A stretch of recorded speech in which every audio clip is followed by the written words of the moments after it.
Okay, so several times today I was like, okay, I'm gonna go make the video. I read the chapter, I feel prepped, I feel like I've prayed over the content. And I even told my husband, hey babe, after you finish work, I'm gonna do my video. And so he got home late and he had a call, and then we had the boys. And last thing, you know, I still haven't made the video. So I wanted to jump on here, even if it's dark, even if I'm quiet, because I'm holding my little girl.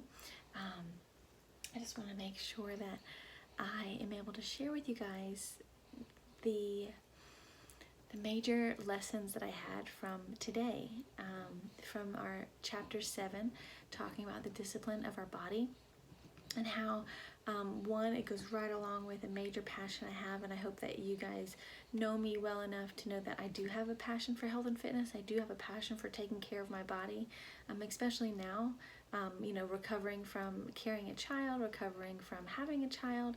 I'm in this really exciting stage where, the 6 weeks after you have a baby, it's like you're tired and you're getting adjusted and your body's, shifting, and all my organs are getting back into place. My stomach feels funny and I'm getting heartburn and I have night sweats and migraines and like just weirdness after having a baby, right? And I feel like I can be real with you guys and say that, since you're women and maybe a lot of you are moms. But for me personally, the first half of my postpartum journey of the full 6 week recovery have been focused on sleep, focused on rest, and this chapter addresses that. This chapter addresses that sleep is very important for our overall health and our discipline of our body. And also it talks about food. And I feel like it's a very sensitive subject, one that we don't talk about perhaps enough in the Christian world, because when you bring up the sin of gluttony, it's very touchy. And I respect that, but man, she laid it out on the line. She's like, look, if you just gotta, she said that the founder of Weight Watchers called it what it is. She said fat, and I was like, oh gosh, I am, honestly, like that's not even a word that I let my kids say, because I don't want them to describe people that are different sizes as fat. I feel like that's disrespectful. But then she presented it as like, why is it disrespectful when Eglon, the character, the king of the Bible, he was considered fat? And if gluttony is a sin, and if 90% of the obesity issue that we have in America is because of bad choices, then why can't we address that issue?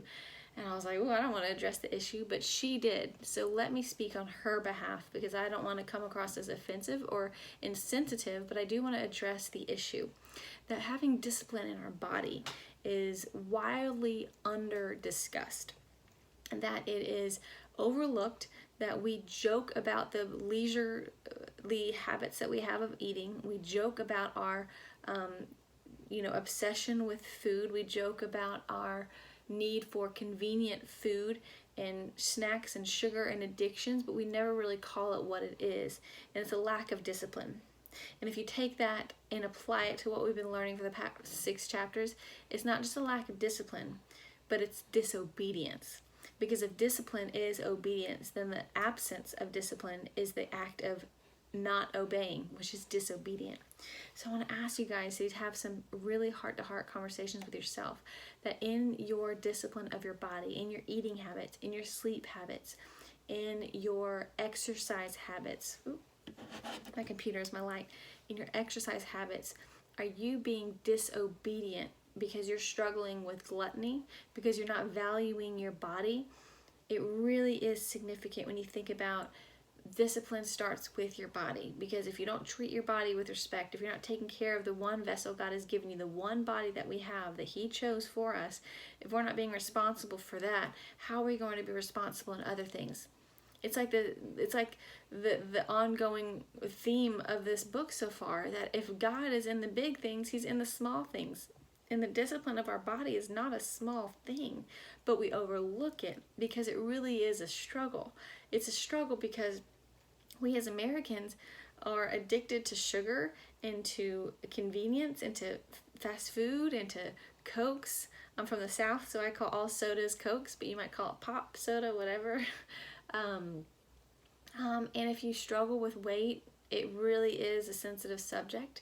And I I am sensitive to that. It's that my profession. I am an online health and fitness coach. That's my full-time job. Doing Love Fast, Live Slow is just something that my husband and I do on the side as a blessing to our family, as a blessing to us to continue to grow, and hopefully to be a blessing to you.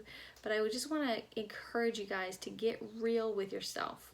I'm not gonna guilt you. I'm not in a position to shame anybody. I'm not going to lay out the exact rules that you need to follow in order to be obedient with your body, but I want you to have that discussion with yourself. I want you to pray about that, because if you really are going to have the faith that God is in the big things, you have to believe 100% that He's in the small things, which includes taking care of your body.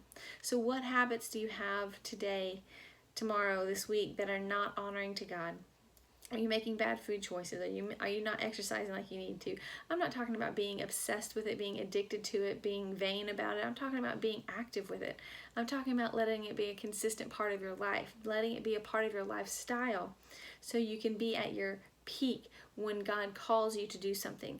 Maybe He's going to call you to travel. Maybe He's going to call you to, go out with a friend. Maybe He's going to call you to do something that would require physical activity. Is your body going to be primed and ready, or will you have abused your body in a way that's going to make you sluggish and not really be able to be used from God in a maximal way? Does that make sense? I hope it does, but I wanted to jump on here and tell you that it is a huge desire of mine to be able to serve you guys in whatever capacity I'm able to. And I do feel that God has given me the desire and conviction to open up my hands as much as I can right now with holding a baby to serve you guys in this capacity. So if that is something that you want to learn more about, then reach out to me, because I have meal plans, I have fitness challenges, I have exercise options, I have support groups online, and I do that every single month just to be able to serve new women who have a desire to live healthier and to not only get physically fit but continue to get spiritually fit.